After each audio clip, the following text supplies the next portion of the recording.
วัสดีค่ะพบกับช่องอร่อยง่ายสไตล์คุณแดงนะคะเป็นการทำอาหารสำหรับครอบครัวสำหรับสมาชิกทุกคนนะคะวันนี้นะคะแดงจะทำเมนูง่ายๆเป็นอาหารไทยที่ทั่วโลกรู้จักนะคะนั่นคือผัดไทยกุ้งสดไปทำกันเลยค่ะส่วนผสมที่จะใช้มีดังนี้นะคะอันดับแรกก็จะเป็นกุ้งนะคะกุ้งทะเล250 กรัมเป็นกุ้งแชบ๊วยค่ะวิธีสังเกตตัวเขาจะเป็นสีส้มอ่อนๆนะคะแล้วก็เปลือกก็จะแข็งนิดหน่อยที่หัวก็จะมีมันเยอะค่ะเหมาะสำหรับที่จะเอาไปทำผัดไทยค่ะต่อไปก็จะเป็นเส้นเล็กสำหรับผัดไทยนะคะแดงใช้100 กรัมเป็นเส้นสดนะคะแล้วเต้าหู้แข็งอีก100 กรัมนะคะจะใช้สีเหลืองหรือสีขาวก็ได้หอมแดง50 กรัมค่ะแล้วก็มีถั่วงอก80 กรัมใบกุ้ยช่าย50 กรัมอันนี้จะใส่เท่าไหร่ก็ได้ค่ะใส่หัวไชโป๊สับละเอียด40 กรัมนะคะไข่1 ใบ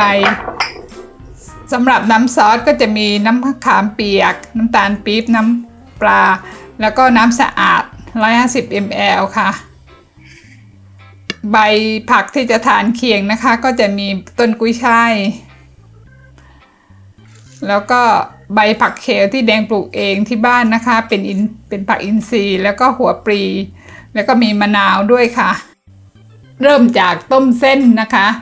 เอาน้ำ150 ml ใส่ลงไปแล้วก็เอาเส้นที่เราเตรียมไว้100 กรัมมาต้มนะคะใช้เวลาต้มประมาณ2 นาทีน้ำก็จะแห้งหมดพอดี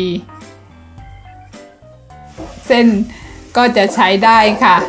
เอาไปน็อกน้ำเย็นนะคะโดยไม่ต้องใช้น้ำแข็งพักไว้ก่อนค่ะต่อไปก็ทำน้ำซอสนะคะ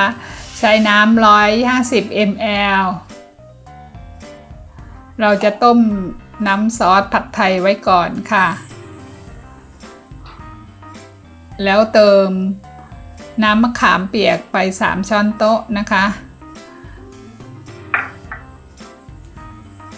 ตามด้วย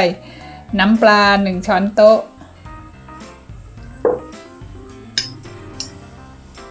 และน้ำตาลปี๊บนะคะอีก1 ช้อนครึ่งบี้ให้น้ำตาลละลายแล้วเราจะเคี่ยวแบบนี้ไปอีกสักพักหนึ่งนะคะจนกว่าจะได้ที่นะคะอันนี้ได้ที่แล้วค่ะแดงขอชิมรสชาติ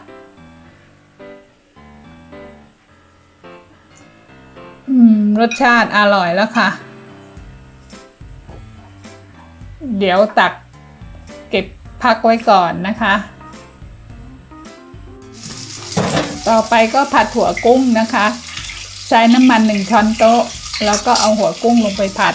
อันนี้เพื่อต้องการมันที่หัวกุ้งนะคะเพราะว่ากุ้งทะเลมีมันเยอะค่ะเราเอามาผัดก่อนเพื่อที่จะในน้ำมันแล้วก็เอาไปทำผัดไทยนี่หอมอร่อยมากๆค่ะ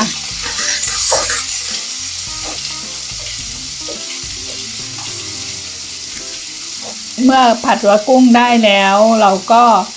จะเติมเนื้อกุ้งหรือตัวกุ้งลงไปผัดด้วยค่ะอันนี้ผัดแป๊บเดียวนะคะแค่ให้เขาสุก60%ก็พอเพราะเราจะต้องเอาไปผัดกับเส้นอีกนะคะ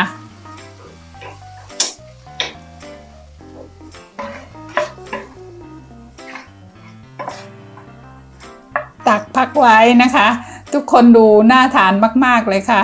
เนื้อเขาดูเด้งเลยค่ะหลังจากเตรียมส่วนผสมต่างๆเสร็จแล้วก็ผัดไทยกันเลยค่ะโดยใส่น้ำมันไป2 ช้อนโต๊ะนะคะแล้วก็เอาหอมแดงที่เราหั่นไว้นะคะไปเจียวให้หอมเลยค่ะ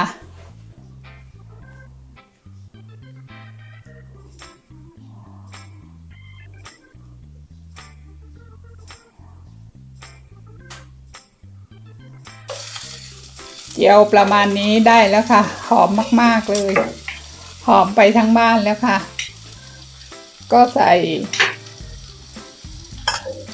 เต้าหู้ที่เราหั่นเตาไว้นะคะ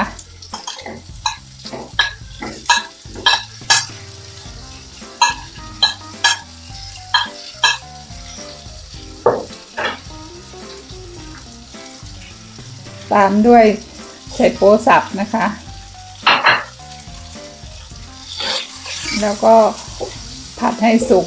ผัดให้หอมนะคะแล้วก็เอาไข่ลงไปเจียวเลยค่ะอันนี้แดงใช้ไข่แค่ใบเดียวแดงไม่ชอบไข่เละๆนะคะแดงทำให้ไข่สุกก่อนแล้วเดี๋ยวแดงจะเก็บไข่ไว้ใส่ทีหลังนะคะ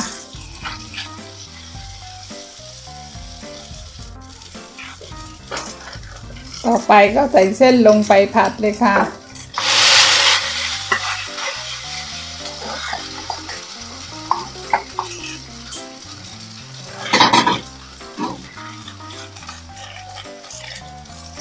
เติมน้ำซอสผัดไทยที่เราทำเตรียมไว้ลงไปผัดคลุกให้ทั่วนะคะแล้วก็จะผัดจนน้ำซอสแห้งค่ะอันนี้แห้งแล้วได้ที่แล้วก็ตักไข่คืนไปผัดต่อ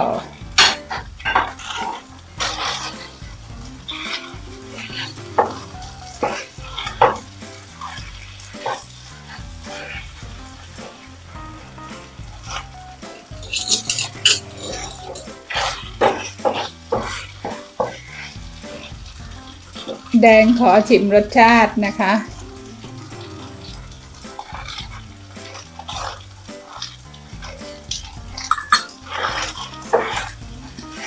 รสชาติอร่อยมากๆเลยค่ะแล้วก็จะเติมกุ้งที่เราเตรียมไว้นะคะลงไปผัด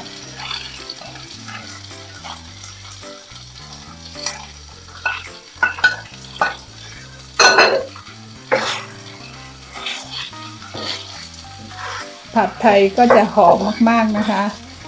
แล้วก็หอมมันกุ้งด้วย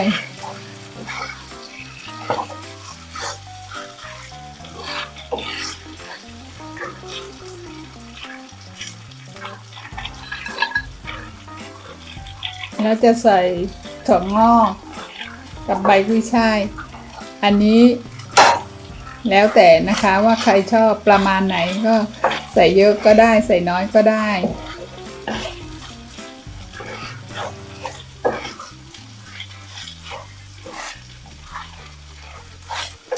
น่าทานมากๆเลยค่ะ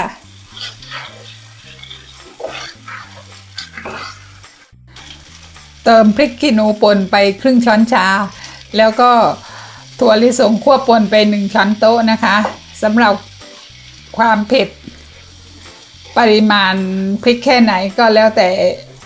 แต่ละคนที่ชอบนะคะผัดไทยเสร็จเรียบร้อยแล้วค่ะกลิ่นหอมมากๆน่าทานมากๆค่ะกุ้งเด้งๆเลยค่ะทุกคนดูนะคะเนื้อกุ้งน่าทานมากค่ะเดี๋ยวไปตักเสิร์ฟกันค่ะแดงตักใส่จานพร้อมเสิร์ฟเรียบร้อยแล้วนะคะมีพริกป่นแล้วก็ถั่วลิสงคั่วมะนาวไว้เติมนะคะเคล็ดลับในการทำผัดไทยให้อร่อยอันที่หนึ่งก็คือเส้นนะคะมีทั้งเส้นสดและเส้นแห้งวิธีการทำเขาจะเขียนไว้ข้างซองถ้าไม่มีวิธีการทำและบังเอิญเราผัดไปแล้วเส้นแข็งเส้นไม่นิ่มเราก็เติมน้ำไปเรื่อยๆนะคะเป็นการแก้ปัญหาเติมไปจนผัดแล้วนิ่มนะคะที่สองการทำน้ำซอสนะคะต้องทำน้ำซอสไว้ก่อนแล้วก็เผื่อความเค็มของไชโป๊ไว้ด้วยไม่ต้องให้เค็มมากนะคะเพราะจะแก้ยากแต่ถ้าชิมแล้วไม่เค็มอันนี้แก้ง่ายค่ะรสชาติแล้วแต่ความชอบของแต่ละคนค่ะขอบคุณที่ติดตามชมถ้าชอบกดไลค์กดแชร์กดติดตามและกดกระดิ่งไว้ด้วยนะคะเผื่อแดงมีคลิปใหม่ๆ สำหรับวันนี้แดงขอตัวไปก่อนค่อยเจอกันคลิปหน้าสวัสดีค่ะ